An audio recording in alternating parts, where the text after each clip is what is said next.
नमस्कार दोस्तों, जय हिंद। दोस्तों, हमारे चैनल हिंदुस्तान किसान में आपका स्वागत है। आज हम देखेंगे पाकिस्तानी मीडिया की एक और लेटेस्ट डिबेट। लेकिन उससे पहले, यदि आपने हमारे चैनल को अभी तक सब्सक्राइब नहीं किया है तो सब्सक्राइब करें। वीडियो पसंद आए तो लाइक करें, कमेंट करें और शेयर करें। आइए देखते हैं वीडियो।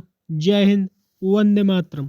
दुनिया के 19 बड़े मुल्कों ने, मिडल ईस्ट के जो ममालिक हैं, उन्होंने चाइना से कहा है कि हम भी आपके इस इकोनॉमिक ब्लॉक में आना चाहते हैं। उन्होंने एससीओ बनाया हुआ है, एक शंघाई कोऑपरेशन ऑर्गेनाइजेशन, वो अलग। और इसमें जो आईएमएफ से सबसे अहम मुशावरत की जाती है वो ये होती है कि बैरूनी जराये से कितनी फाइनेंसिंग पाकिस्तान को हासिल होगी। आलू के ऊपर मेरे चेहरे पर एक मुस्कुराहट आ गई थी, क्योंकि आलू की जब तस्वीर मेरे जहन में आती है तो फिर मुझे बहुत सारे लोगों की तो मकसद बताने का ये है कि चाइनीज अगर आज पाकिस्तान पर इन्वेस्ट कर रहे हैं तो ये हम पर कोई एहसान नहीं कर रहे हैं।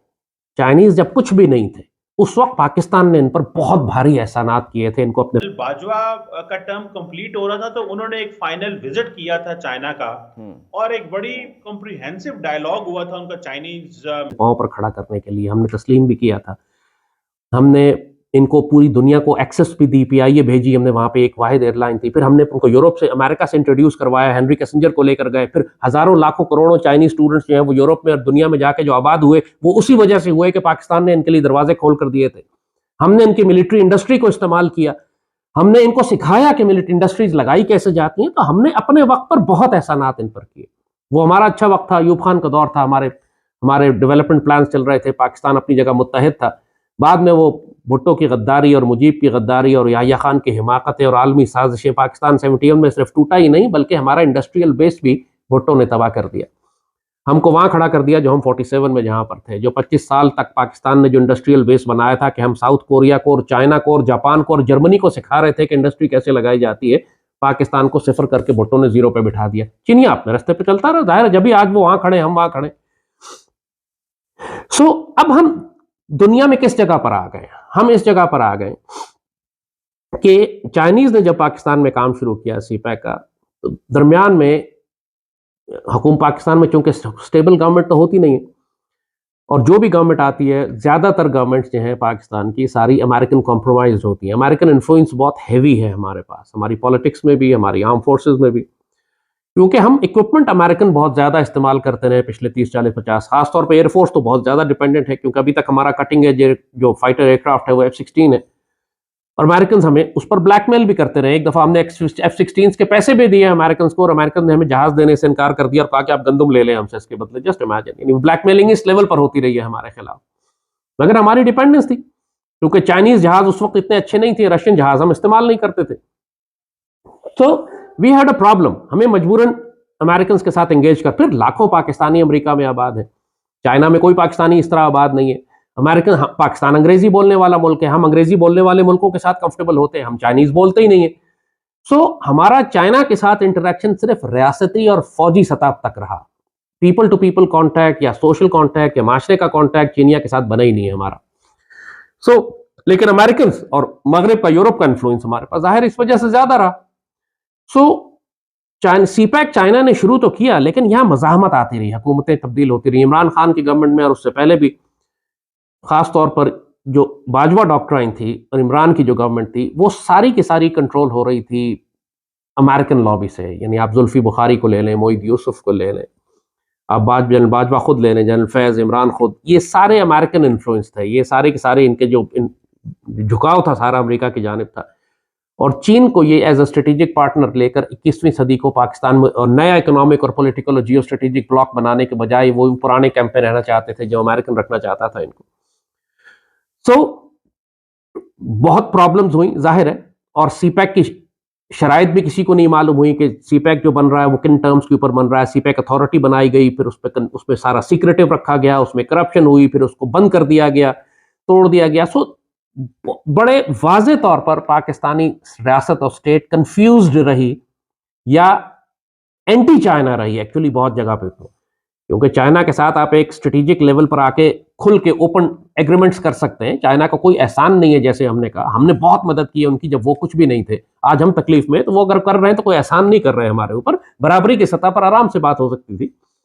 और फिर अब हकीकत भी देखें, कि बाबा इकबाल ने जो बात कही थी कि खोल आंख ज़मीं देख, फलक देख, फ़ज़ा देख, मशरक़ से उभरते हुए सूरज को ज़रा देख। अब मशरक़ की सिविलाइजेशन के उठने का टाइम है। अब रशिया, चाइना और ये ईस्टर्न सिविलाइजेशन से अब राइज कर रही हैं। वेस्टर्न सिविलाइजेशन और अमेरिकन खास तौर पे वो अब गल सड़ गए, अब वो डिके कर रहे हैं, अब वो तबाह बर्बाद होते जा रहे हैं। ब्लॉक है जिसमें रशिया और चाइना उसको लीड कर रहे हैं। अभी इंडिया में उसकी एक कॉन्फ्रेंस भी हो रही है, उसमें पाकिस्तान शामिल है। अब वो एक एशियन ब्लॉक बन रहा है बहुत पावरफुल, जिसको चाइना लीड कर रहा है। और अब इकोनॉमिक ब्लॉक के साथ साथ चाइना ने मिलिट्री मसल्स भी अपने अब प्रोजेक्ट करना, फोर्स प्रोजेक्शन शुरू कर दिया। ताइवान आप एक बड़ी मिसाल आपके सामने है कि American are very sensitive about Taiwan, और चाइनीज जो है वो मुसलसल ताइवान को घेरे हुए हैं, मिलिट्री एक्सरसाइज कर रहे हैं, अपने मिसाइल्स और वेपन्स और naval gun boats and all kind of weapon systems जो उनके पास है, ताइवान के बिल्कुल घेरा लगाया हुआ है उन्होंने। और बराह रास्त अमेरिकन को चैलेंज कर रहे हैं। जिस तरह रशिया यूक्रेन जंग एक ऑलरेडी शुरू हो चुकी है। यूक्रेन एक प्रॉक्सी मुल्क है, बेसिकली अमेरिकन और यूरोपियंस पीछे है, रशिया इस साइड पे है। इसी किस्म का एक बैटल एनवायरनमेंट जो है वो ताइवान पर बन रहा है। किसी भी लम्हे ट्रिगर हो सकता है, आज हो, 1 महीने बाद हो, 6 महीने बाद हो, 1 साल बाद हो, लेकिन अब बैटल लाइंस ड्रॉन है। अमेरिकन ने बिल्कुल एक स्ट्रिंग ऑफ पर्ल्स बनाया हुआ है, जिसे वो कहते हैं कि तो मिलिट्री बेसिस हैं जो चाइना को बिल्कुल ब्लॉक किया हुआ है, साउथ चाइना सी को। चाइना के पास समुंदर वही लगता है ताइवान के सामने वाला जो है, और अमेरिकन ने इसको बिल्कुल ब्लॉक किया हुआ है।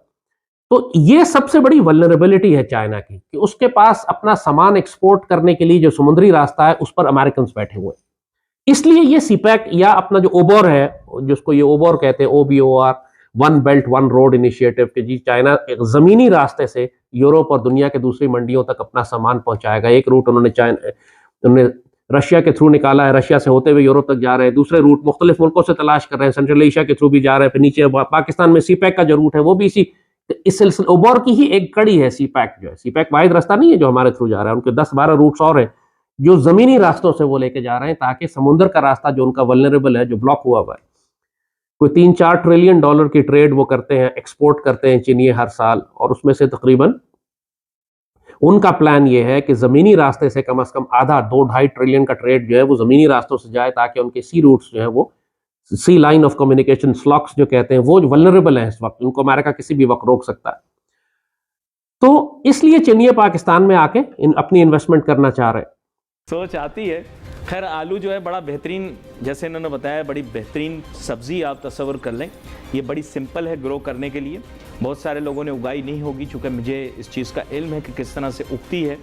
तो इन्होंने जिस तरह बताया, इसके कान होते हैं, मतलब आलू के कान होते हैं। अब ये आप किसी दिन समझिएगा, and you can grow it Fairlie easily. But जो टेक्निक ये बता रहे हैं, इससे इसका मतलब है स्पेस सेविंग भी हो जाएगी मिलिट्री के साथ।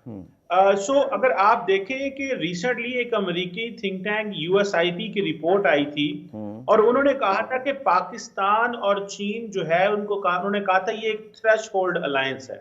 इट मींस कि पाकिस्तान की आर्मी, नेवी और एयरफोर्स जो है वो बहुत ज्यादा इक्विपमेंट और बहुत ज्यादा मिलिट्री हार्डवेयर जो है वो चाइना से ले रहा है। ऑब्वियसली उसकी वजह यह है कि अमेरिका हमें वो मिलिट्री हार्डवेयर देता नहीं है, वो बड़ा एक्सपेंसिव भी है, उसके लिए वो कंडीशन भी बड़ी लगा देते हैं। तो वो कह रहे हैं कि 1950-70 ऑनवर्ड्स, आज अभी से 50 साल से पाकिस्तान का जो मिलिट्री हार्डवेयर है वो चीन से ज्यादातर आ रहा है, JF-17 थंडर और बहुत कुछ। सो इस हवाले से देखा जाए तो दुनिया ये देख रही है कि पाकिस्तान और चीन का डिफेंस पार्टनरशिप जो है, इवन के चाइना और रशिया के रिलेशनशिप डिफेंस पार्टनरशिप से भी ज्यादा है। ये USIP की रिपोर्ट ने कहा था। एक बात तो ये हो गई। दूसरी बात यह है कि हमने, डॉक्टर साहब आपको पता है कि जो चाइना पाकिस्तान इकोनॉमिक कॉरिडोर के अंदर जो पाकिस्तान आर्मी है और जो पाकिस्तान की नेवी है और जो बाकी इदारे हैं, उन्होंने एक बड़ी क्रूशल सिक्योरिटी गारंटीज और सिक्योरिटी डिवीजन रेज की थी, और वो जितनी भी चाइनीज इन्वेस्टमेंट थी फर्स्ट फेज में तो बड़े अच्छे से इंप्लीमेंट करवाई, जिसमें एनर्जी इंफ्रास्ट्रक्चर, रोड इंफ्रास्ट्रक्चर और सारा डेवलप हुआ। लेकिन वो इन्वेस्टमेंट जो है वो आ तो गई, लेकिन सिक्योरिटी की सिचुएशन ना बेहतर रही बलूचिस्तान के अंदर, तो हमें बहुत सारे चाइनीज प्रोजेक्ट्स बंद करने पड़े। और उसकी वजह से क्वेश्चन मार्क आगे। चाइनीज ने ये भी कहा कि हम अपनी प्राइवेट सिक्योरिटी ले आते हैं। सो बहुत सारा स्ट्रेस भी चल रहा था पाकिस्तान और चाइना का। और पाकिस्तान के अंदर जो उस वक्त हुकूमत थी इमरान खान साहब की, उन्होंने बहुत सारी जो इन्फॉर्मेशन जो CPEC की थी वो IMF और बाकी इदारों के साथ शेयर की, जिससे चाइनीज बड़े नाराज हो गए। सो मेरा ख्याल है, इसीलिए आपको याद होगा कि शहबाज शरीफ साहब जब गए थे चाइना, तो वो वजीर आज़म बनने के कुछ 6 माह बाद गए थे, बिकॉज उसकी वजह से वो मिसट्रस्ट चल रहा था। एक आपको पता है चाइना ही वो बाहर एक मुल्क है जिसके साथ पाकिस्तान की स्ट्रेटेजिक पार्टनरशिप है। दोस्तों, पाकिस्तान के लाल टोपी ने अपना असली रूप दिखा दिया है। लाल टोपी का मानना है कि चाइना जब कुछ भी नहीं था तब पाकिस्तान ने उसकी मदद की थी और चाइना को सुपर पावर बनाया था। लेकिन अब चाइना पाकिस्तान को भीख देकर कोई बड़ा एहसान नहीं कर रहा है। चाइना पर पहले से ही पाकिस्तान के बहुत बड़े एहसान हैं, क्योंकि पाकिस्तानी भीख पर भी अपना हक समझते हैं। पाकिस्तान के वित्त मंत्री से लेकर पाकिस्तान का प्राइम मिनिस्टर हर कोई कहता है कि हम भीख नहीं मांगते बल्कि हमारा हक है। थोड़े दिन पहले ही पाकिस्तान के वित्त मंत्री शाहक डार ने कहा था कि IMF से हम कोई भीख नहीं मांग रहे, हम कोई भिखारी मुल्क नहीं है बल्कि हमारा हक है। क्योंकि पाकिस्तानियों की आदत सी बन गई है भीख मांगना, इसी वजह से ये अब भीख पर भी अपना हक समझने लगे हैं।